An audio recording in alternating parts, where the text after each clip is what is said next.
What is up? Welcome back to Softcore History. I am your host for the week, Rob Fox. As always, like we say at the top, please like the show on Spotify and Apple Podcasts or whatever. Leave a review, leave 5 stars, write a review on Apple, and then we have a Patreon, patreon.com/softcorehistory for 2 extra shows a week. You pay $5 a month for 2 extra shows a week, and the entire backlog is evergreen. Look at you being so official and efficient. I know. Well, that's what I'm trying to do. No time for gabbing. No, I'm right. We got a special guest today. We do have a special guest today. That special guest is not Jake. Not Jake. We told Jake there's only 3 chairs on this set, and if someone's leaving, it's you, buddy. And he protested. Well, he actually had to serve his term in the IDF. Yes, he is finally serving in the IDF. Well, he just volunteered to do it again. Again, he saw Gal Gadot be very passionate about Israel. Yeah. And it kind of motivated him to go. To go again. Yeah. He's serving in the IDF for another week, I think. He'll be back next week. He uses a lot of vacation time to do IDF stuff. But instead of Jake, we have a very special guest, a movie star from a number of films, including a number of historical or like recent historical films. He's in 13 Hours. He's in Captain Phillips. He's in The Great Raid. And most importantly of all, for me, because it's my favorite movie that's ever been made. I didn't actually want to tell you this because I didn't want to seem like a fangirl all day. But Saving Private Ryan. But now he's going to put you on the spot. Yeah, now it's full fangirl mode. We got Max Martini here. Wow, what an intro. Thank you. It's happy to have you. So hyped to have you. Thanks, man. Good to be here. Yeah, you've been here all day, and I still, fanboy out with the Private Ryan because that was epic for me. Highlight of my career. You were just in like a murderer's row of like. I feel like you checked a lot of Hollywood boxes, like working with Spielberg, Hanks, yeah, I know, right? Yeah, early, like out of the gate. Yeah, yeah. It's kind of nice. How long have you been acting? Because you were early 30s, late 20s in that movie. Oh my God, let's see. I was in my 20s. It was the second big film that I did. I did a movie called Contact. Oh, yeah. With Jodie Foster first. I was going through your IMDb trying to pick out which films to highlight. And I was like, I'll stick with roughly the historical films because obviously there's 50 Shades. And yeah, we don't talk about that. Wait, that's not historically accurate? Or? By the way, I just realized I'm drinking Michelob Ultra on camera, which is... I'm going to have to own that one. It's a beer for athletes. That's what it is. Exactly. Yeah. That's exactly right. People they're going to think you're a cyclist. That's right. It's fine. I'll Whatever gets you drunk. Just got done running your half marathon, cooling down with a nice Mick Ultra. Not a sponsor, by the way. No, right. I wish. That would be amazing. They have buckets of money. At my wedding, I told you earlier, I got married in New Orleans. I got married at the Royale, like in the French Quarter or whatever, the hotel. Yeah. And we get it. You have money, like. Well, wife, not me.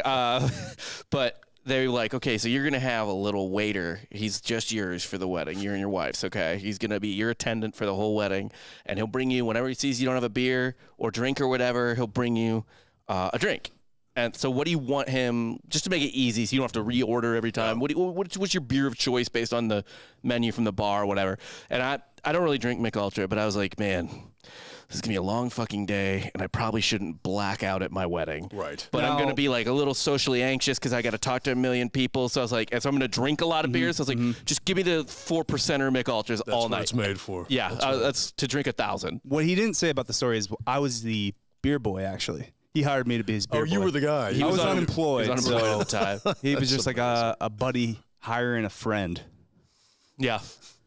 And that still didn't pay. We just gave him a meal. That's a good buddy, by the way. Yeah. No, I actually shot his rehearsal dinner. And we were broke, so I was like, I can't pay you, but do you just want, I know you're so poor that you're not going to be able to afford to eat in New Orleans every night, so would you like to just eat at the rehearsal dinner? Like, you can just be a rehearsal dinner, because he wouldn't have made the cut otherwise. He was not a fan of the final product, though, because it was a horror film trailer. He didn't where I made it seem like he killed his wife. Oh, my God. He didn't give me any real footage. To this day, my wife is like, you got to play it. Have you played it? I'll show you after. Well, now you baited everybody. It's fucking the worst. I'm still so mad about that. That night was so fun, and the only footage I have of it is a trailer about me killing my wife. So funny, man. It's fucking. It's what I get. I mean, I paid for what I got. Yeah. Which was like didn't pay me. Right. Exactly. So I got what I deserved. Have you watched Private Ryan? Like, when was the last time you saw it? A couple years ago. So when I was a kid, like it came out when I was in 7th grade. Saw it in theaters. Been a huge history buff my whole life. Right. Saw it in theaters. For me, I feel like that movie to me was like what people probably felt like when they saw like Star Wars for the first time in a theater, you know, where it's like the movie theater just blows your brain out the back of your skull. Like you're like, how the fuck did I just experience that type of thing? Because my whole life had been a history buff. My grandparents were both in the Second World War. My grandfather was in the Battle of the Bulge in Europe, so like a big... history buff or a World War II buff at that point? No, because I was big in the Civil War, too, because the other movie... the other movie I watched constantly as a kid, both because my dad was a big history buff and because it was just on cable all the time, was Gettysburg. Okay. That fucking, 5 hours on TNT every Saturday. But as a white man, you usually gravitate towards one, right? Like World War II, the Civil War, the Romans... You know, you can generally only pick one. I do think if I had to go overall, I would go Civil War over World War II. But in terms of like, there's never been a Civil War movie to me that has like captured it amazingly. Yeah. Like the acting in Gettysburg is excellent, but the combat scenes I think are not that great. I mean, Saving Private Ryan kind of ruined almost everything pre-Saving Private Ryan. Well, so my question was, did it still hold up? Oh yeah. It does. It's unbelievable. I haven't seen it in a long time, man. I need to rewatch it. It is. Spielberg has this amazing ability to make films that hold up over films made like 15 years after. Jurassic Park's the best example, where like somehow the monsters still hold up better in that movie than in newer stuff. But no, Private Ryan, it's so... If you had told me, if I didn't know the names, like who the actors were or anything, if I just had my memory wiped and you had told me that movie was made yesterday, I would believe it. Yeah. Like there's nothing in it. There's nothing aged in it at all. The battle sequence, the beach. Yeah. Unbelievable. Well, I think that's one of the things I wanted to talk about before we talk about specifically your parts in this scene. But so you're in the last, like, what, 45 minutes? 40 minutes, something like that. Right, because you play Corporal Henderson, who is one of, I think actually at that point, the commander of the town, of the unit, because you'd been so decimated. Yeah. But you're in the final battle scene, which to me gets so overlooked because the beach scene is A, so memorable, but B, you just get punched in the mouth like right away. Yeah. And then so you kind of spend the rest of the movie thinking like, what the fuck did I just see at the start? Battle-wise, you sort of blown your load at the beginning, right? Right. It's kind of, I mean, but it definitely hooks you. It gets you in the, you're invested after that. Oh, yeah. But yeah, I play, Matt Damon's commanding officer basically from the point that you find him through to the end of the film. But, I remember shooting my death scene, and Spielberg was like, I think this is the most gruesome thing I've ever shot, at that point. But really just, I mean, to be part of that, man. And we were all newbies, it was like, Matt Damon had Good Will Hunting coming out, which hadn't come out yet. Mm-hmm. Vin Diesel was a newbie, Giovanni Ribisi, Barry Pepper, all these guys, Adam Goldberg. I think we were all, kind of starting out. I think Ed Burns and Tom Sizemore were the only ones, like, even remotely with it. Obviously Tom Hanks. Tom Hanks, obviously, but yeah. Now, oh God, cheers, help me. Ted Danson. Ted Danson. Did he pull you out of the movie? That was my only complaint. Yes. I was like Ted Danson, what is Ted Danson doing here?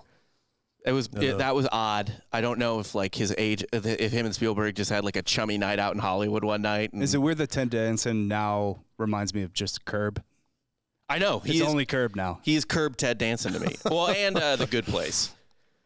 It's like he cucked Larry David out of. But it's interesting, that like he pulls you out a bit. Like it was one of my first lessons in kind of surviving in this business. If I wanted to be part of these historical movies, was like not do anything that was so identifiably me that I couldn't be part of other historical films, Right. So I avoided So if you're like things. a superhero, that would kind of pull you out. I mean, it was more like, I got offered a big Gillette campaign, and I was like, it's a lot of money, but I can't. What is the best a man can get? So right.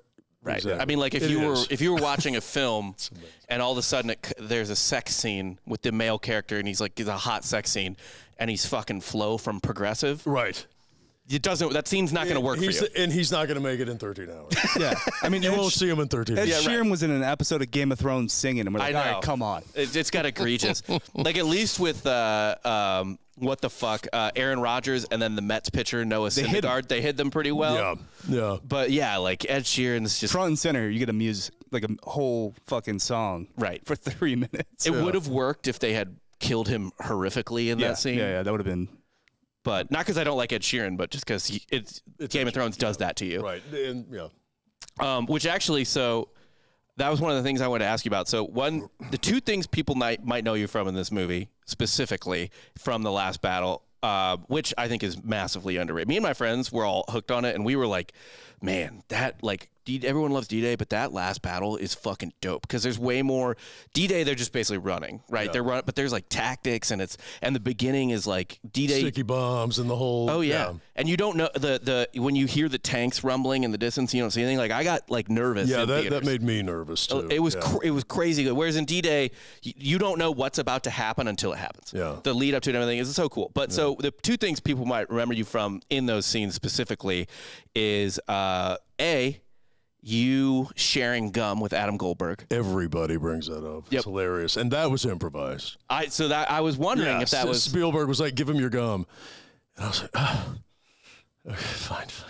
How many times Spielberg? What am I saying? Right. How many times did you have to do that? A lot. And, I was going to say, at least it's not the other way around, right? Yeah, right, exactly. No, I ate his gum. He ate Goldberg. No, I took his gum. Yeah. Okay. So, we didn't talk about it after that. We just let that one go. Were you just like, you're clean, right? You don't like good cold sores or anything? We're good, Adam? Yeah. He's like, yeah, it's fine. But, I always wondered that. Like I was watching the movie, I was like, I mean, I hope that was one take for Max's sake. It wasn't. It's the longest scene of your life, actually. Longest scene of my life. Spielberg's like, we need another take. Yep, no. Okay. And by the way, they were like, I mean, poor Adam Goldberg. I guess he didn't really suffer in that one, but he kind of got abused with the gum, too. I wonder how many times they made Tom Hanks stick his finger in his mouth. Oh, right. In the D-Day thing. He was like, give me your gum. He can't pull it out. Like it's... So that was like a recurring theme with whatever you want, Mr. Spielberg. Whatever. Was that pretty? What even goes through your mind when you walk on set with it? And you said that was not. You hadn't been in many big roles at that point, or big movies at that point. Well, Contact was big. Yeah. Oh yeah. Contact was big, but when that was with a big director too. Zemeckis. Yeah. But when I got to, I shot in London. We shot on an airfield. Honest to God, I didn't know what to expect, man. And we started walking to the set. It basically, the walk to set, all you could see were the backs of the facades, right? So that whole town, there was all facades. And once you passed through the one of the openings, you saw that entire town built, like every stone was brought in, the bridge, the river, everything was built. And I was like, oh my God, I'm in it. Like this is big. This is big. Does that make it easier? It made it was. As opposed to like being in, I don't know if you've done anything like this, but like the Marvel guys in Atlanta, you see those behind the scenes sets and it's like they're on one little mound and then everything. Dude, it was so big that it made it easy. Like, because as an actor, your work is selling what your surroundings and the environment and the situations, right? But when you have that much that's already given to you, really stepping on set, you're like, you're in it. It doesn't take any work to believe it. Suddenly, like, all these guys are dirtied and bloody, and and the acting was so good in that film. Oh yeah. The minute you're in an interaction with somebody, you're invested. I mean, it truly was like one of the easier jobs that I've done. And interesting enough, like when I auditioned for it, I was like, I'm never gonna get this. I'm never ever gonna get this. So I kind of went in and threw it away. Yeah. And my agent was like, you got it. And I was like, what? Because, I mean, you have quite a few lines in the last, because you essentially are Tom Hanks' like point of contact because you're the two commanders. Yeah. And you're kind of giving a situation assessment of the, what the fuck you guys, like ammo and stuff that you have left. Yeah. I mean, it wasn't one of the huge leads, but it was a pivotal character. And, and I had moments that stood out in the film and, yeah, man, just awesome to be part of it. That's super cool to me. So one thing, so we talked about the gum, and that's like a little thing that people might remember. But the one thing, the scene you were in that probably everyone remembers, is one of the 3 worst death scenes I've ever seen on film. Not yours, but you were in the scene, and you were already dead, I guess, by the time the stabbing scene of Mellish. There's only 3 times in my life I've watched something and been, I don't want to like say trauma specifically, like therapy speak, but like that where I've been like, oh my God. Like, it was intense. It was. That's what Steven was like. I've never shot anything like this. It was. I mean, and he had done Schindler's List already. Schindler's List. Yeah. Jurassic Park doesn't have the nicest deaths in it, but I mean that's more. But that whole sequence in the apartment, it was like Upham. We sent. I think it was that character. We sent him for ammo. Yeah. And then the German guy comes up. We don't know if it's Upham or not. And then we hear his weapon or something, and I fire into the wall. Yes. He drops, the blood comes around the door. Yeah. And then I get shot in the throat, and they're basically wrestling on top of me. Literally. Until I die. Yeah, he's getting stabbed. You are trying to keep blood in your throat. They're wrestling over you. Yeah. So with that scene too, like how many times how was that? How many different ways did they have to shoot that? You know what I mean? Because there's a sequence where they roll over you and they're doing shit, and then you're dead. And I mean, like, how many? That had to be more than a day, right? That you were doing that, or no? I think we shot that whole scene in an afternoon. But but I mean, talk about typecasting. Like we know I play a lot of soldiers, but it's like I die at least that violent in everything that I do now. Like apparently, but no, I think that was an afternoon, and what was even kind of wild to me at the time, and people probably maybe haven't picked up on it, was that the body that was getting stabbed. So Adam Goldberg was actually standing in a hole in the floor. Did you know this? So I did not know this, but I always thought in that scene, and it doesn't take me out of it because it's so horrible. Yeah. He does such a good job acting in it. But I always thought like his head's at a little bit of a weird angle. It's a little weird angle. Yeah. It's funny you picked up on that. I did. But yeah, so he's standing in a hole, and then they have a fake body laying on the floor, and his sort of chest up, is what's sticking out selling. Yeah. But, I mean, it's literally that. Have you seen Bone Tomahawk? No. It's a Western with Kurt Russell, Matthew Fox from Lost. Okay. It's like a horror Western, and it's about these Indians that are just like, you've seen it, haven't you? No, you keep. Good Lord. you keep coming after me and Jake for not seeing it. Yeah. Dude, it's fucking wild. So it's these Indians that are like troglodytes. I mean, they're like Neanderthal Indians, but it's an old West movie, and they just like, they're cannibals, they're fucking psychopaths. Anyway, I won't ruin that death for you. Yeah. There's a death in that is horrifying. And then have you seen Game of Thrones? Yeah. So when Oberyn Martell's skull is crushed by the mountain, the first thing I thought when his skull got crushed was, that's the worst thing I've seen since Mellish. Yeah. And then I saw Bone Tomahawk a bit after that. I got really hungry for watermelon for some reason. Oh, Mellish. That's what, yes, okay. When you were saying Mellish, I didn't put it together. That's right. Yeah. Adam Goldberg, Mellish. Yeah. But man, like that scene. So were you, that was a tight shot when he was being stabbed. So were you still around there, or were you kind of? I think I was behind him at that point. In the scene, dead. Yeah, laying there. Were you at any point were you just thinking like, man, this is wild, or was it kind of like it? It was every second was just wild, wild, and it was cool. It was like it just the Spielberg. I remember like one time. This will give you an idea how like it was to the scale of this film, but one time he freaked. Because there was I think a tank fired into a body that exploded. But when that happened, they had the special effects department wire explosives all through this town. So on action, all these explosives were going off. The tank was coming through. He fired into this body. The body blows up. But it didn't go well. And he goes, all right, bring in another body. And they were like, we only have one. And he went, what? And I mean, and everybody just shrunk, right? But the choreography involved in making that film, like so many departments, so many levels, so many different elements. It's a high wire act. Dude, it's just... He's and this is why he's Steven Spielberg, right? Right. Yeah. Now you produce and direct as well a little bit. do, yeah. Yeah. Had you been directing it all at that point, or was hadn't. So is there anything you look back on? Because you've worked with Zemeckis, you've worked with Spielberg. Yeah, I mean, I take something, from all of these directors and somebody that, like, for instance, it wasn't a war film, but like Guillermo del Toro, I did a movie for, right? Amazing to watch work.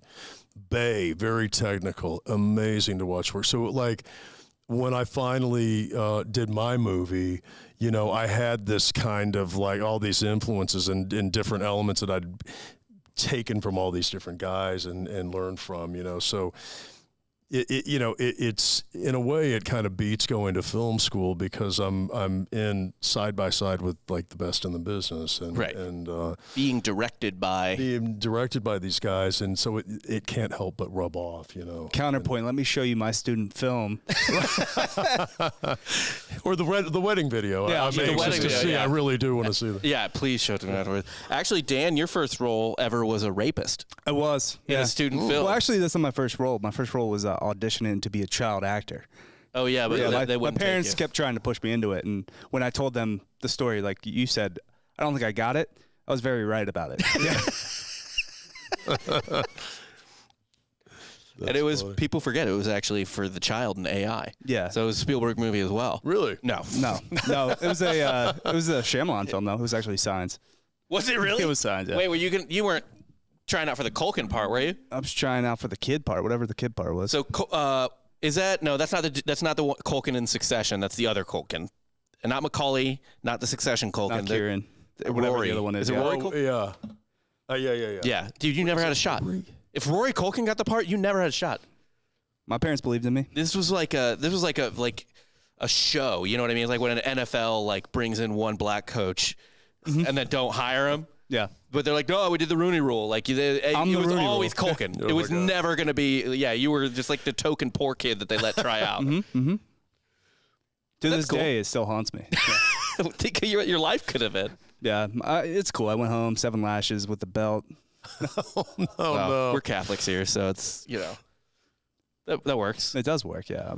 But man, so one other thing I wanted to ask you about Saving Private Ryan before we get into this week's topic is, I think I have a theory on this, and I wonder if you experienced it at all, having been in the film, and just obviously you were probably fairly hyper focused on how the film was doing because it was such a big production, and you're a young actor and everything.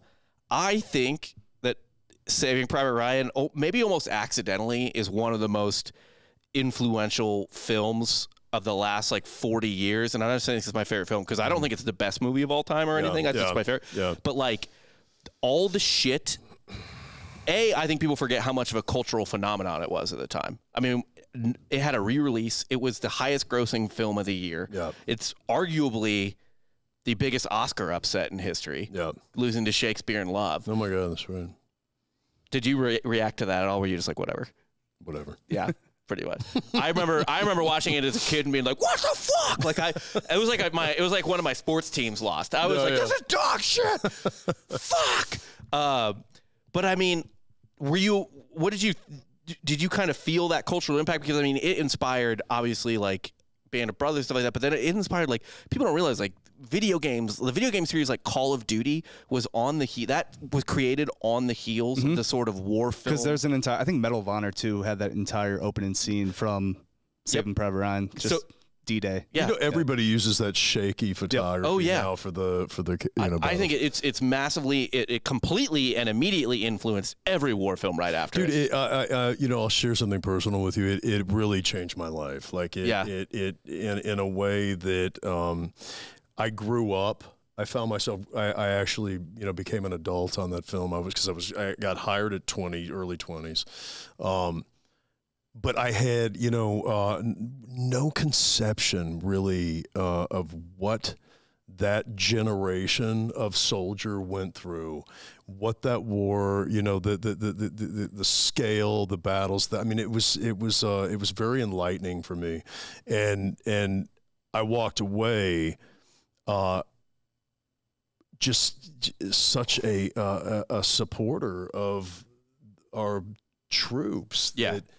put their lives on the line in that manner, man. I mean, it was just, and one of the things that I was telling Ross the other day is that we did the premiere, and Spielberg invited all these veterans, right? And they're all 90, and in the pre-party, they're all hitting on my wife at the time. I'm like, oh my God, they're all drunk, and they're all, but great guys. And we were sitting in the theater, and we're watching that scene, and I was mesmerized, man. Had you even seen that? I hadn't seen it. Yeah.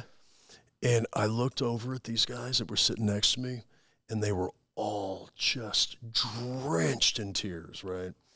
And that moment was so impactful for me, man. And there was an interesting article that came out after the release of that film talking about how it inspired all these guys to open up about their experiences during combat, and it started a conversation that they'd been sitting on for years. And it was healing. Grandfather, not that he would talk to a third grader about it, but from what everyone told me, aside from my grandmother a couple of times, never talked about it. My grandfather sat me down when I was 7 after I watched that movie, and he's just like, yeah, this was it. After the movie? After the movie. Yeah, I was 7. Yeah. He wasn't even in World War II. He was in Korea.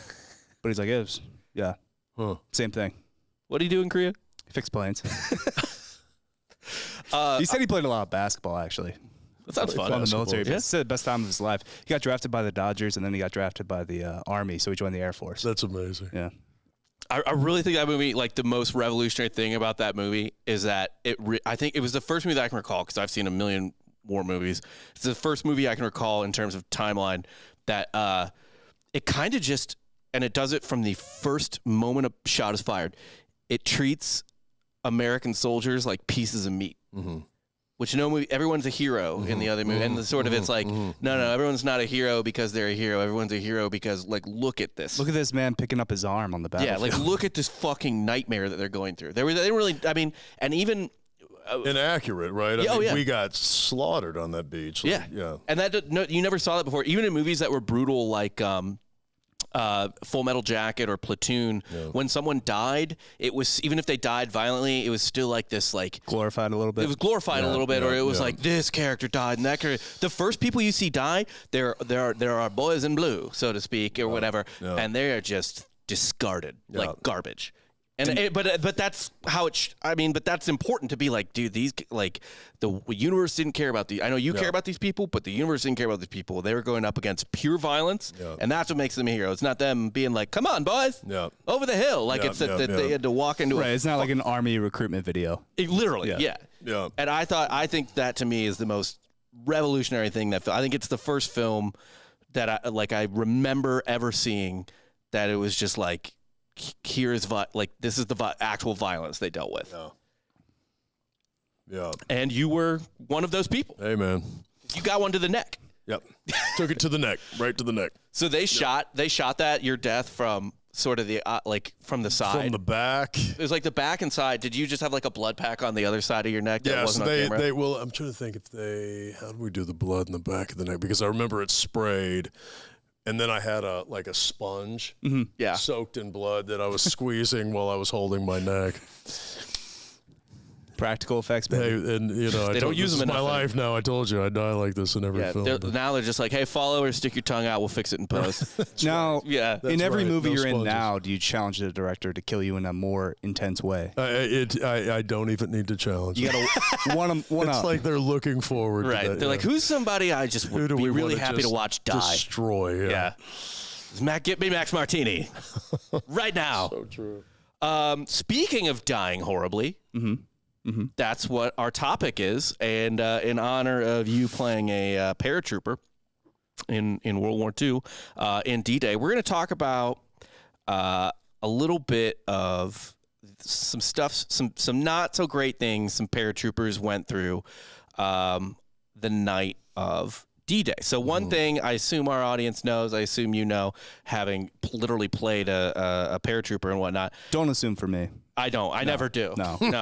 Maybe not for me neither. Yeah. Is that so? A lot of people realize this. Dan, I guess, doesn't.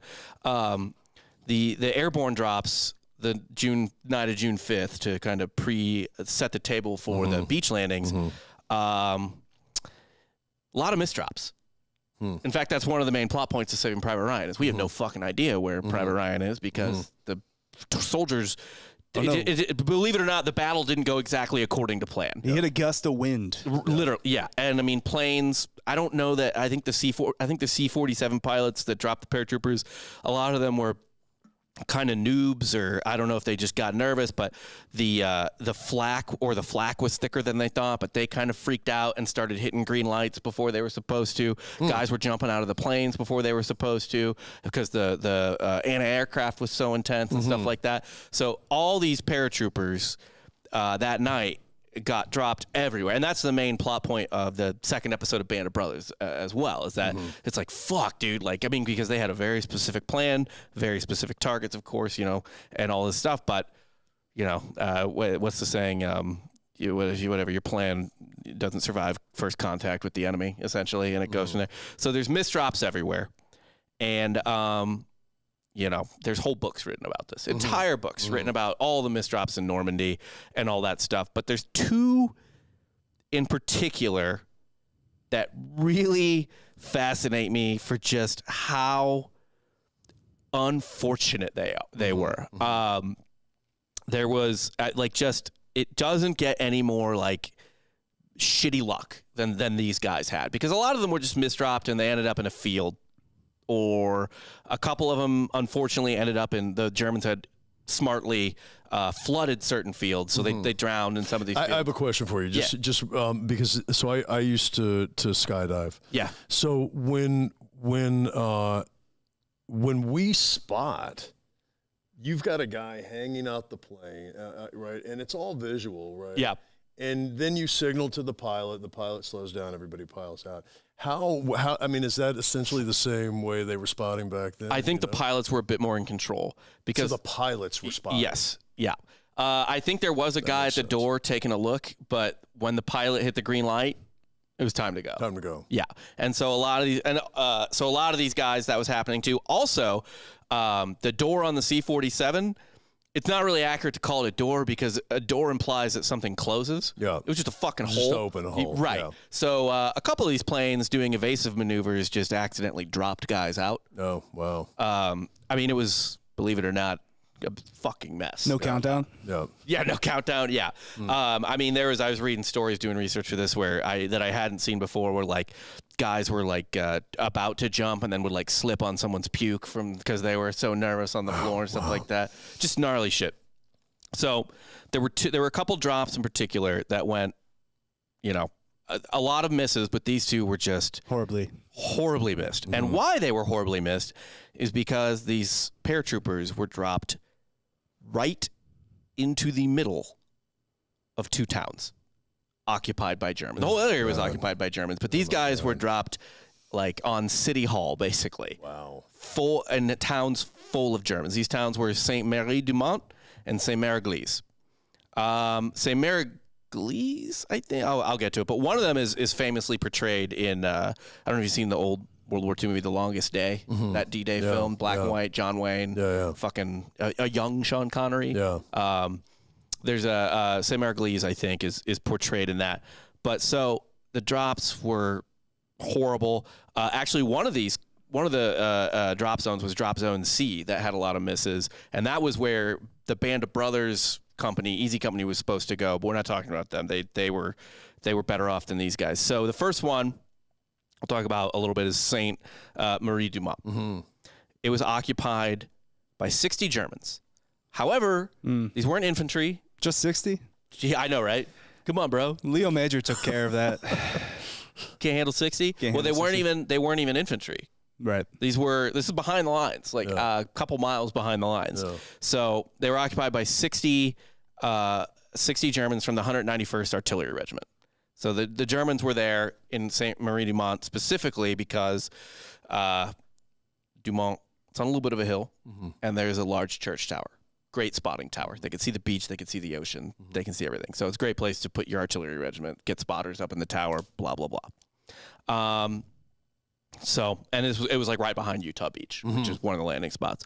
So due to all the aforementioned bullshit, all the flack and the pilots not really knowing what's going on and just people falling out and everything, these guys get dropped over the wrong area, I believe just a little early. The pilots flipped the green light too early. I think maybe they just want to get the fuck out of there. I don't know. So they fall directly into the middle of the town. One paratrooper who had maybe the worst and then best luck in the span of like a couple hours, I guess, maybe less, was Ambrose Alley. So he hit a roof in the town, and because he had a giant parachute attached to him, he was pretty conspicuous. Especially, and also because the sky was completely alight. Like, it wasn't dark. Yeah. There was tracers all over the sky, explosions everywhere. It's like it's literally every veteran was basically like, it was literally the 4th of July. Like, it was just like, you could Maybe the see. Germans were like, oh, it's a hobbyist. Right, yeah, right? This is a weird time to do this. It's like the scene from The Sandlot where they're playing baseball at night. Mm-hmm. It's just so bright that you can see fucking anything. Mm. So he lands on this roof, slides down. Because he's very conspicuous, 5 German soldiers immediately run up to him, take him prisoner. After being prisoner of the Germans for a couple of hours, the Germans are like, all right, I don't know what's going on. This has been a crazy night. They got a couple other guys, too. They're like, this night's been fucking crazy. Fuck this. We're Nazis. Let's just go out and kill them. So they take Ambrose and a couple other guys out, line them up on a wall, step back, rifles up, ready to shoot. Out pops a few more paratroopers, and they just light these Nazis up. Get out. Last second, like literally. From the sky. No, I wish. I mean, they were just floating down. But no, they just popped out from around a corner, light all these Nazis up. Wow. Ambrose survives, goes on to continue fighting in the war and whatnot. But I mean, literally seconds away. Survives the war? Dies like 3. Yeah. Survives the whole war. So this is his account of what happened. Yeah. Wow. Seconds from death, people turn the corner at the exact right second. Boom. Yeah, it was, I mean, not ideal. Crazy, yeah. This one doesn't have such a happy ending because I guess these artillery guys are really not fucking around. I don't know why. The artillery you would think would be a little more chill than the battle-hardened infantry. Definitely a cushy job. Yep. There's actually, I read a letter from... Definitely not like the troops in World War I. We're like, oh, you're a Skyman. We're a fellow Skyman. Yeah, right. Come, Skyman. Come, Skyman. Play us a piano song, Skyman. Well, the artillery guys have like a nice job. They just get to chill in the back and shoot. I mean, they're in the military. They're veterans. Not the Nazis. I mean, not that the Nazis deserve respect, but like, you know, they're still serving and everything. But like, they're not, as Dan would say, gunfighters, right? They're not support, like they're doing combat things, but they're behind the lines. Yeah. So for whatever reason, I don't know why the artillery guys were like this. I was gonna say is I read a letter. It's a safe job too. I read a letter from the Mexican-American War about how some sister wrote a letter to her brother. She was just furious with them because they were rich and he could have gotten a cushy job in the artillery, but he wanted to prove himself as a man and he joined the infantry instead. Yeah. And she was like, "What the fuck is wrong with you? Are you kidding me? You could have gotten any job you wanted. You could have been on a cannon if you wanted to kill people." I know a lot of guys like that. Yeah. What, like that? That chose to, take the more dangerous route. Yeah. Oh, yeah. I'm sure. So one parachute stick, which I don't remember what a stick quite like a squad, basically. I guess just a couple of guys dropped directly onto a German battery that was manned. So just all of them just fell into a little area. And these are round canopies. They just go down, right? There's no... They can steer it a little bit. Can they steer it a little bit? Yeah. It's not certainly not like a skydiver now or anything. Yeah. But they can go into like a slip and stuff like that from what I read. But yeah, certainly not. Because one guy complained. He was like, there's nothing I could do to not drop into this water because there was no wind, really. Mm-hmm. So they don't have quite the control. Right. So most of them were killed. Some of these guys were taken prisoner and tortured by the artillerymen, apparently, who just, I guess, quit their artillery job for the night and started torturing these guys. Yeah. The 502nd Parachute Infantry Regiment radio man for General Taylor, who commanded the whole 101st, George Koskamaki, a Polak. That's all. He said as much. He was like, "Yeah, I landed nearby, and I just heard screams all goddamn night from that battery." I don't know what they were doing. They found mutilated bodies in the morning, but these guys just landed on it, and the artillery guys were like, all right, let's be psychopaths for the rest of the fucking night. I mean, happy ending. I think they eventually got killed, at least. Semi-happy ending. Yeah. But, yeah, that another... Different war, man. Different war. These guys weren't nobody was fucking around. Yeah. They don't play like Stuck in the Middle with You as they torture him. Whatever the German version of that is. Yeah. And a lot of these guys, by the way, in Normandy, these German guys were, I don't know if this artillery unit was, but they were essentially, nothing was supposed to happen in Normandy. There was not going to be an invasion there. They thought they'd come to Calais, which is as close to England and fucking France, right here, almost touching. Normandy's out of the way. There's no deep water port there. So they had defenses, of course. You can't not defend it. But a lot of these guys in Normandy, the Germans, were essentially on break, like on a soft break. They were dudes from the Eastern Front who had gotten rotated out just to get a breather because whatever nightmares happened here, the Eastern Front was fucking horrifying. You know what I mean? So these guys, they're like, take a break, get a breather. Like, I'm not even supposed to war today. I know, right? I'm supposed to write like, God damn it. I'm taking it out on you. So one paratrooper landed near the center of Saint-Mère-du-Mont. I don't know if they gave his name or not, but he somehow was not spotted right away. And he was able to hide behind some little water pump. And I guess the Germans just never realized he was there despite the bodies that were piling up. And every time a German would run by, he would just shoot them.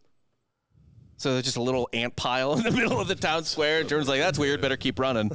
We'll just get another one. But Saint-Mère-du-Mont was, unfortunately, nothing compared to Saint-Mère-Église, which was another town that the paratroopers were dropped directly into the middle of. And it had even more Germans in it because I think it was a bit more of a tactical strategic target. It was Saint-Mère-du-Mont is just kind of there, you know, like it's useful for the Germans to spot. It's not necessary. I think Saint-Mère-Église is more of a causeway to get the troops up from the beach and through to get really going through France. Okay. By the way, these towns, Normandy seems like such a big situation because it's such a huge undertaking, right? Yeah. I Google mapped it. These towns are a 10-minute drive from each other. Right next to each other. But it takes that much time to fight over a 10-minute drive's worth of land. Days and days and days. Absolutely crazy. So Saint-Mère-Église was, I believe, one of the targets that the guys in Band of Brothers were initially supposed to take on, what do you call it, on D-Day or whatever. But so earlier in the night, before the drops had even happened, like much earlier, after sundown, but much earlier, the town had been the target of an aerial attack. Obviously, the Allies are doing their thing, doing their pre-bombing, whatever. The attack, during the attack, whatever they were trying to hit, not that they were, not that there's a lot of precision bombing in this day, but even for that, they accidentally had a stray incendiary bomb, the Allies did, and it hit a random house in Saint-Mère-Église. House caught fire. This ended up not being great for the paratroopers because the fire was bad and the town didn't have a fire department. So the fire department was everyone in the town. Right. Yeah. So someone runs to the mayor's house and they're like, Mayor, I forget the name of the family, but like this family's house is on fire. Can you ask the Germans to let us break curfew and go put this fucking fire out? This huge fire on this house. It could spread, blah, blah, blah. So the mayor goes to the German, it's not even the commandant. Commandant's asleep, but he goes to the sergeant who's in charge at the time. And he's like, hey, a house is on fire. Is it cool if we put the fire out? And the Germans like, yeah, whatever. But the Germans do. Whatever. Yeah, whatever. It's fine. Go put your fire out. Put your fire out. Soft French little boys. And by the way, this is the everybody that does a German accent. It's that voice. it's the same voice. Yeah. Yeah. Oh yeah. It's this. Put your fire out. I prefer it's like the Sprockets, Mike Myers, right? Exactly. Yeah. Would you like to touch my monkey? Exactly. I love that so much. One of my angriest things that ever happened to me doing theater in high school was we did Stalag 17 as a play in my senior year, and I was so excited because, like I told you, as a history buff, I love. He was just really excited to wear the Nazi uniform. No, I wasn't, and that's the thing. I looked good in it. I won't deny that, but because it's Hugo Boss and it's Nice. Yeah. Was it tight? It was very tight. Yeah, it fits me. It fits me. Yeah. But I really wanted to play an American soldier. I loved the movie Stalag 17, and but I was one of only 2 dudes who could do a German accent, and Sergeant Schultz is one of the characters in Stalag 17, and the other guy, smartly, piece of shit, acted like he couldn't do a German. They're like, my theater director was like, all right, do your German accent, Dan. And Dan was like, not this Dan, different Dan. Dan was like, Achman da da, like just the worst fucking thing. And I was like, I know you can fucking do one, dude. Fuck you, I've heard it. And then I'm like, I can't fake it. Because he didn't want to be in the play? No, he didn't want to be the German. He didn't want to wear the because goddamn Nazi uniform. He didn't want to have the swastika on him. No, because he got more lines. I have to remember this tactically. This is a good one. Yeah, he got more lines as an American. Right, than he would have. right. Yeah. So I was like, what are you doing? Like, I just did my German accent. God damn it. And they were like, so I was the only one that could do a German accent. Right. So, That's and by the way, amazing. I am now forever in my senior year yearbook in a Nazi uniform. There's a yearbook sitting in my high school to this day. God, it has me dressed as a Nazi in it. We got to post that and give no context. I have posted it before and been like, I hate how handsome I am in this. It's a good uniform. Terrible people, but it doesn't mean they didn't dress well. Reliable That's cars funny. as well. Continue, because that's so interesting, man. Actually, what was funny real about the uniform before I get is that when the Americans liberated Paris, so the Germans marched out of Paris, still very dressed up and tight or whatever, and the Americans came in, and the French were like, who are these hobos? Because Americans don't give a fuck, right? We're, hair's all shit. They look like you guys. Even back then. I mean, they look like you guys in Saving Private Ryan. Like you just had walked out of combat. You know what I mean? Right. You were not in parade dress. Right. And so all these French people were like, these guys beat those guys? The fuck? Yeah. So the house is on fire. The French are putting it out. The Germans are just kind of there. It's the Germans who do the shit duty, right? They're on night watch. They're on night duty. So they're just like out there smoking cigarettes, like, man, fuck this, fuck these people's houses, fuck whatever. And so then the drop happens. It is, how I said it was bright in the other town? Well, add the 4th of July fire, or add the huge fire to the 4th of July fireworks. Bonfire that is currently taking over the town. It looks like it's fucking daytime. Right. And unlike in Saint Marie du Mont, where it was like some guys got dropped and it was sporadic or whatever, like 20 guys got dropped right next to the fire. Onto the fire. Where one dude did get dropped into the fire. Wow. So the heat sucked his parachute into the inferno. He was carrying a fair amount of ordnance, so he got sucked into the inferno, and then I guess happily for him exploded. Probably. I mean, he wasn't. It was not a fire you were gonna be able to run out of or jump out of a window. He hadn't even gotten out of his chute yet, or anything. So yeah, he got sucked into the fire. All the other Germans, by the way, so these Germans on shit duty, right, are watching this, and then all of a sudden people are like, "Oh, the fuck!" And the Germans look up and they're just like, they watch for a second. Smoke. Yeah, everybody's smoking, right? They're just like, "What the fuck?" And then they look a little close and they realize these are fucking not Germans, and they just start like, oh shit, like pull their rifle off their, like they're pulling their rifles and MP40s or whatever off their shoulders, sending someone to go tell the sergeant who's on night duty, like night watch or whatever, like fuck, and they just start shooting at these sitting ducks who they themselves can't get either their guns or whatever got blasted off in the jump because you skydive, right? You said? Yeah. So I don't know if you know this about the paratroopers, but like I said, the C-47 pilots nervous as shit. So much. There was also a ton of flak, so they couldn't slow down to the speed they needed to slow down to. So these guys were jumping at like 400 or 500 miles an hour. Wow. They got their helmets blasted off, their rifles. Dudes were dropping without weapons. Yeah. Just having to pull shit off dead people or whatever the fuck. What altitude do you know, like roughly, or? It was like between like 300 and 500 feet or something like that. 300 and 500 feet. Something crazy like that. Wow. It was low and it was fast. Static line. Yeah. I don't. I can't speak to it without sounding like an idiot because I don't know skydiving that well, but it was very low and a lot faster than they anticipated. So these guys start dropping. So you could just land in like a haystack and be fine. Yep. And a lot of guys did. A lot of guys landed in just like happy little areas. And we're like. But like no shoot either. Just fall. Oh, yeah, maybe. I mean, like honestly. you might survive. It's not the, yeah. I mean, and some of these dudes essentially like a lot of the guys on this night, their chutes either didn't open right away or they were so low that they still like, you know, broke arms, ankles, whatever they landed. Very low. Yeah. I mean, like it was just like they didn't really get the resistance they needed to slow themselves down. So it was not a happy land. I mean, even the guys who landed okay, they're like on the normal jumps, you know, I landed and I was like. Still going to hurt. Yeah. But like on these, like on this jump, like I had never been in so much pain, essentially. Yeah. And then you got to fight after that. Immediately after that. Oh, God. In the dark, in complete blackness. Mm-hmm. Well, unless you land in the fire. Unless you land in the middle of St. Mary-Glise, yeah. So, so they're dropping all the Germans, like, what the fuck? They pull their guns out, start shooting.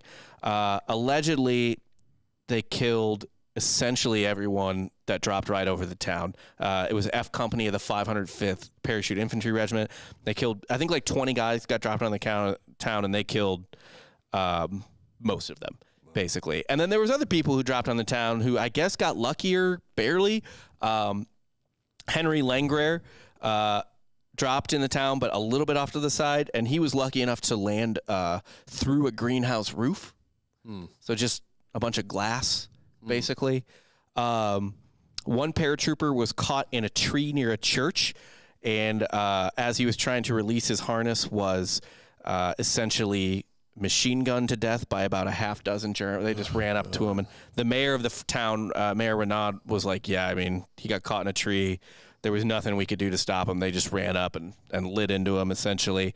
Ken Russell, another paratrooper who survived the St. Mary-Glise jump, said he looked to his right, saw a guy, and I guess this guy was carrying, again, ordnance or whatever.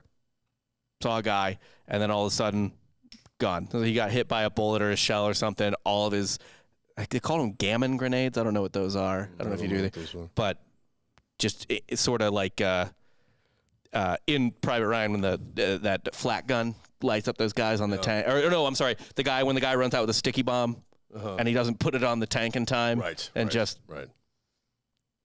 goes away. And then, there was another guy that landed in the fire whose munitions detonated. Another paratrooper, Private First Class Ernest Blanchard, was floating down over the town when his friend, it might have been the same guy and two different people witnesses, but he was carrying mines and demolitions, and he got hit by something and gone. Just not there anymore. Exploded on impact? No, not on impact, in midair. In midair. Just someone shot his bag. I don't know. I didn't think it worked like that, but something happened. Another guy. Horror stories. I mean, just horror like stories. I said, the worst possible. And this was still a relatively successful parachute drop. Not these guys, but the overall situation. Yeah. Another guy, Thomas Rhodes, he landed in the town square of St. Mary-Glise, but survived, although he had been shot in the mouth. A few minutes after landing, two French civilians ran up to him to help him. And I don't know how these French civilians did this, but they somehow persuaded the German soldiers to not kill him instantly. I assume he was taken prisoner, but though I think he was liberated shortly after because, like, you're not really, if you're not going to kill him, you're not really taking, you're not moving with prisoners back, like retreating, I guess, as a whole fucking invasion is coming through. So you're just like, fuck it, leave them. Yeah. They don't know anything. We just got to get the fuck out of here. And this is the it wasn't the 101st. This is both the 101st and the 82nd. These guys are 82nd. So okay. Saint Marie Dumont, I think, was more 101st. I think these guys are more 82nd. But around St. Mary-Glise was both 82nd and 101st. Yeah. That was, and then the other unit was the British 1st Airborne. Yeah. But they were up a little further. But 82nd and I think 101st got dropped relatively close to each other. Yeah. And these planes got so crisscrossed in the air. I mean, just fucking, like it doesn't sound like an optimal environment to fly a plane in. You know, it's fun. It's making me think about this. I did this movie called The Great Raid. Yeah. That was the Cabanatuan Death March. But, I mean, the Germans were bad. The Japanese were really bad. Oh, we talk about this all the time. I was actually complaining on this show. We're going to go see Oppenheimer, right? There's going to be people that leave that movie and be like, I can't believe we did this to the Japanese. And we'll be like, all right, hold up. Yeah, let me show you something You else. need to know what the Japanese did to China. Yeah. To American POWs, to the fucking, I forget the unit, but the one that just did human experiment. I always tell people, it's really funny because they're like, there's also the thread of like, oh, we dropped the bomb on the Japanese because we were super racist. And make no mistake, the propaganda about the Japanese was bananas, like that we may put out or whatever, not great. Yeah. But my argument back is always, actually, the reason you don't think the Japanese are as bad as the Nazis is because of racism, because the Nazis were killing white people, and we focus on that. We don't really focus on all the shitty things the Japanese did to China and stuff like that. You don't care. Like you have been taught not to care, like without even realizing it. Or you're just uninformed. Oh, well, that is that Plus, too. the firebombing of like Tokyo killed way more people than the nukes combined. Right. So yeah, and had to, I assume, be a worse death. Yeah. Unless, I mean, maybe the radiation afterwards was probably not fun, but yeah, Radiation's I not guarantee, that bad. That businessman survived. He did. 2 bombings. He got bombed twice. The man's unkillable. Only time can take him. So John Steele, this is a fun one. He survived, so it is actually fun. He took a piece of shrapnel just to his left foot while he was going down in his parachute or whatever, but he never hit the ground. It's because his parachute got caught on a church steeple. This is what was in The Longest Day, right? So his parachute's caught on a church steeple. I think he had lost his gun or something. He's seeing his entire unit get massacred below. Yeah. So he's like, I don't think I should try to cut myself down. I'm really high up. He's on a fucking church steeple. My foot's all fucked up. My foot's all fucked up. And if they see me moving, they'll probably just shoot me immediately. So he just played dead for a couple hours, hanging from a church steeple. Oh, I thought you were going to be like, he acted like a gargoyle on top of the church. Yeah. And by the way, try to blend in. He now basically has his own gargoyle on that church. They hang a paratrooper dummy from a parachute from the steeple he landed on. Come on. To this day, in Saint-Mère-Église, I believe Saint-Mère-Église, there is still a paratrooper hanging from the spire. Statue, or like they rotate a dummy? Yeah, it's not statue. It is like a dummy, which I think is kind of weird. Yeah. And they replaced some of their shot-out stained glass window with a picture of the Virgin Mary with paratroopers dropping behind her on that church. But he had to sit there for 2 hours playing dead until finally the Germans in the church tower were like, I'm pretty sure that guy's alive. Like, I think I see him breathing. And one of the Germans was like, I got it, and was about to shoot him. And the other German, Rudolf May, was like, it's fine, just bring him in. So they tossed him a rope, and they were like, cut yourself down, we'll pull you in. We're not going to kill you, we'll pull you in.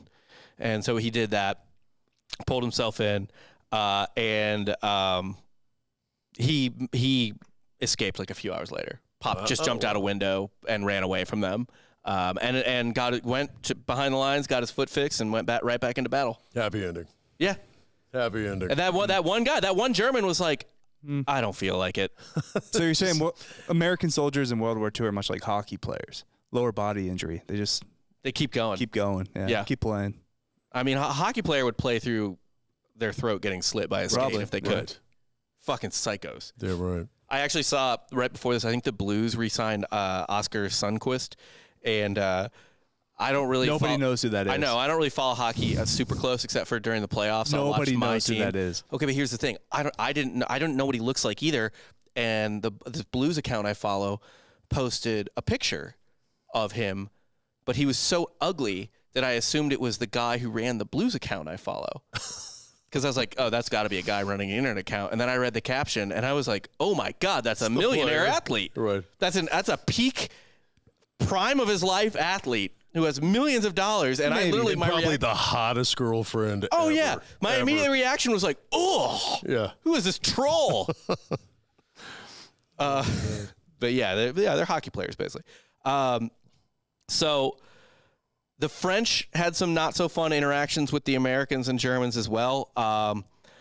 One French woman, actually very nicely of her, she saw an American paratrooper laying down like in her garden or something, like under some brush, and he just it's just all pain makeup, and she's like, and he was just like, shut the fuck up, and she's like, all right. And 2 Germans ran up. They had found 4 parachutes, but they had only captured 3 Americans. So they're like, have you seen this 4th American anywhere? And she was like, no, I'm good. And they were like, okay, all right. And they ran off or whatever. But she said, she was like, I wouldn't have ratted him if he was a German either. I was just really not in the mood to be the cause of a guy dying. Right. So she was just like, I'm just gonna opt out. Yeah. Yep. Peace. This isn't my problem. And then another guy says, what was it? Oh, this is great, actually. So back in Saint Marie du Mont, a man named Mr. Demard saw 2 American paratroopers. The town had kind of been cleared out at that point, a little, or at least that part of the town. And 2 soldiers were in front of his door. He decided to go outside and be like, hey, welcome. Thanks for liberating us. And he gave them a bottle of cider. And the paratroopers didn't trust the French. They actually were like, you've been, under French or German control for 4 years. You a fucking collaborator? I don't know you, bro. And so the Americans were like, you drink it first because it might be poisoned, Cyanide. Yeah. Cyanide cider. Maybe you like the Germans. I don't know. I heard Vichy's pretty cool. Vichy, France. Sounds like you guys are having a lot of fun. Why don't you drink this fucking cider? And so the guy drank it and was like, see, it is not poisoned. You can drink as much as you want. Yeah, right. Exactly. And then they were like, oh, sweet. So they took it and just started drinking it profusely. And Mr. Demard had, the battle was still going on. And the guy was like, all right, so they started getting really drunk. So I had to take it back from them so they wouldn't die in battle because they were way too drunk to keep fighting. Yeah. He was like, so he had to reconfiscate his liberation present to them. He's like, you're not done. Hey, keep moving. Yeah. And then, unfortunately, there was one guy. This story kind of confused me just because I don't know why they did it. Maybe their house was under fire, but the woman who didn't rat out the American soldier or whatever, her brother, who also lived in the town. These are all tiny towns. These are all like bumfuck fucking nowhere towns. Yeah. Her brother tried to show the Americans, he tried to wave a white flag out the window to be like, hey, we're good. Oh, this house is great. But the last thing you should do when soldiers are walking through a town that they are not familiar with and the enemy's still in is to put anything through a window. Open a window and pop out of it. Yeah. Because he was shot and killed by the American soldiers immediately. They saw a window opening, but the sister-in-law or the sister said, she was like, it sucks, but she was like, I don't blame them, and it's just bad luck, essentially. Wow. But that is the story of the American paratroopers that had the unfortunate luck of landing right in the middle. Now, of all those stories, who would you want to be? Who would I want to be? I guess the guy on the tower? Steeple. Yeah, Steeple guy. I'll be the guy that explodes in the fire. Just fuck it. I'm out. I'm dead. Die on impact. I don't want to do it anymore. Wow. Yeah. Two crazy accounts. 2 units. Very informative. Just right in the middle of towns. It sucks. It was one of the I would imagine, there's been bigger battles, bloodier battles, but I imagine nobody just kind of landed in a brothel. I know, right? Just right in the middle of into a bed. Open bar. That's it's France, you would think. Right? You'd think they're something. But yeah, no. I mean, there were some people who just landed in a farm and got to hang out with cows and shit like that. Crazy though. The 2 things we do at the end of the show, we say, what did you learn? That's the first question. So I'll start with that. What did you guys learn today?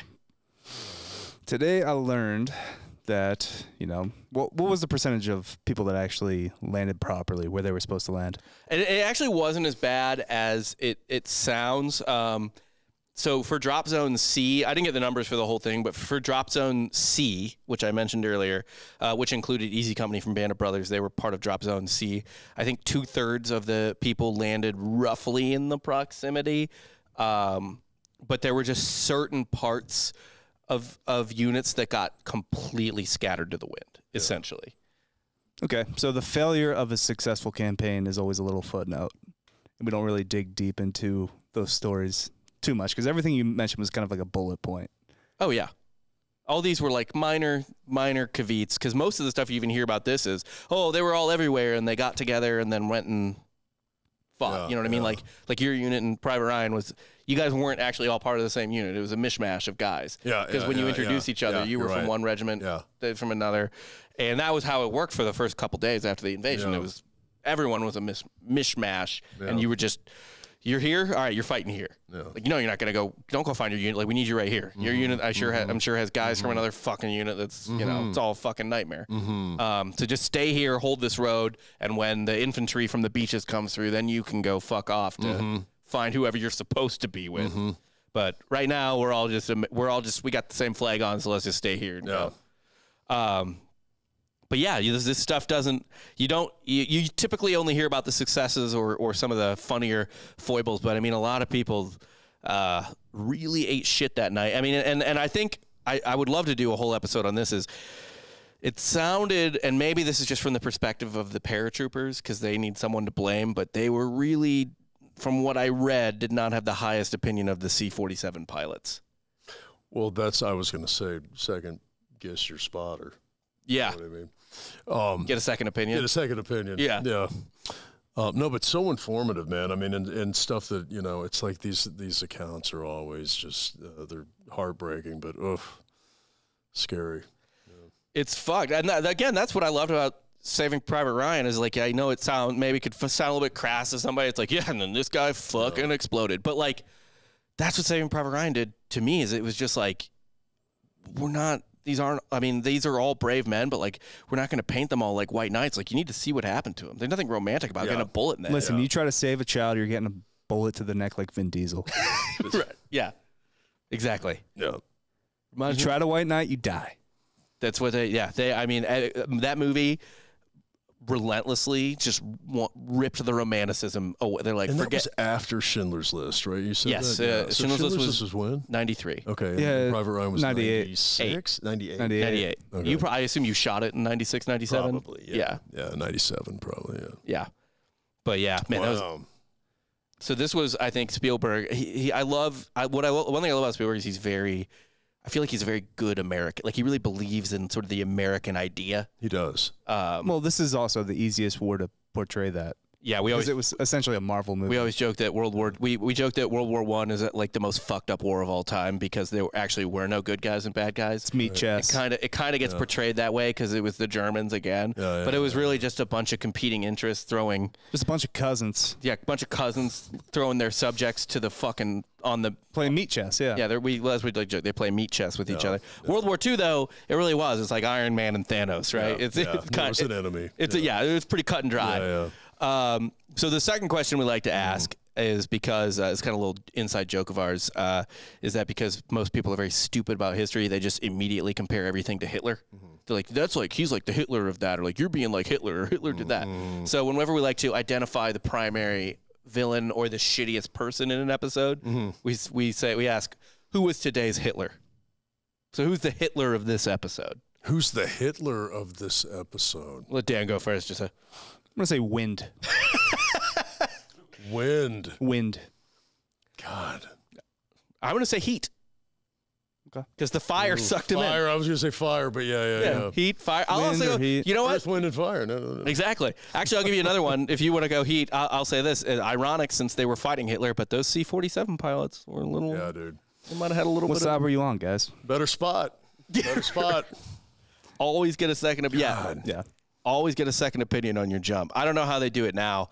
I'd have to ask Dan, our boss, Dan Holloway. It's just wild to be that far off because now, I mean, it just eyeballing it, you're so accurate.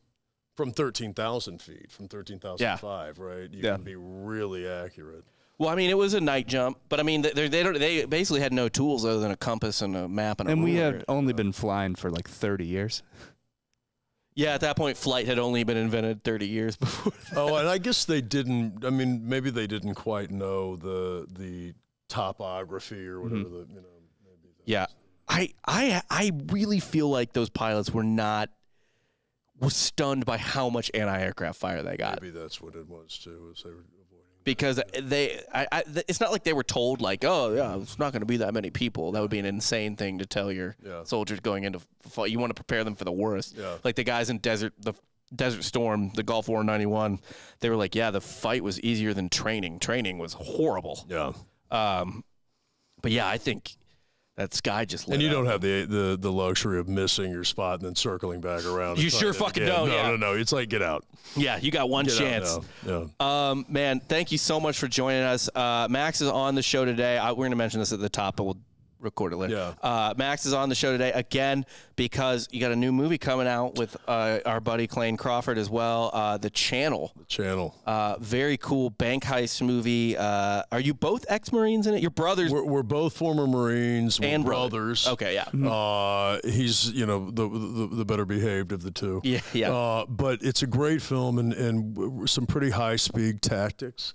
So if anybody that's into that kind of stuff, I know I am. I mean, if you like movies like The Town or any sort of action, I was going to say it gave me like Town vibes. It gets compared to a lot. Yeah, actually. Heat and The Town. I mean, if you like those types of movies, you'll fucking love this movie.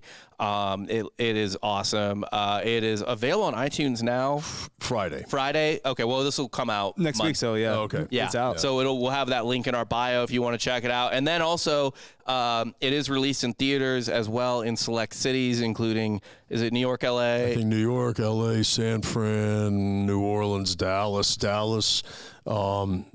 Yeah, maybe Chicago, like the bigger city. Yeah. So check for it in your city. This is definitely an excellent movie first and foremost before we fucking get romanticized anything else about it. Just an excellent movie. But also, it's an indie film. Needs your support just because these are the types of movies we should be making. Like, not everything can be Ant-Man or should be Ant-Man. And I'm just excited because I feel like movies are coming back a little bit, like original shit. Like I know, like Barbie is like based on IP, but it looks entertaining and original. And then Oppenheimer, we were talking about the Napoleon trailer off there. Looks amazing. It looks fucking insane. And then The Channel, man. I mean, this movie is so cool. And it's I'm impressed you guys pulled off such good action as an indie film. At that budget level. Yeah. No, it's amazing. We had a great director, and the thing that I think separates this movie from a lot of generic action films is that it's got a great storyline, and there's relationships that have great arcs, and so it's you'll get invested in it, and it'll be entertaining, and buckle up. It's a good ride. Absolutely. Check it out. For Max Martini, star of Saving Private Ryan, 13 Hours, and The Channel, and Dan Regester, I'm Rob Fox. You just got soft served.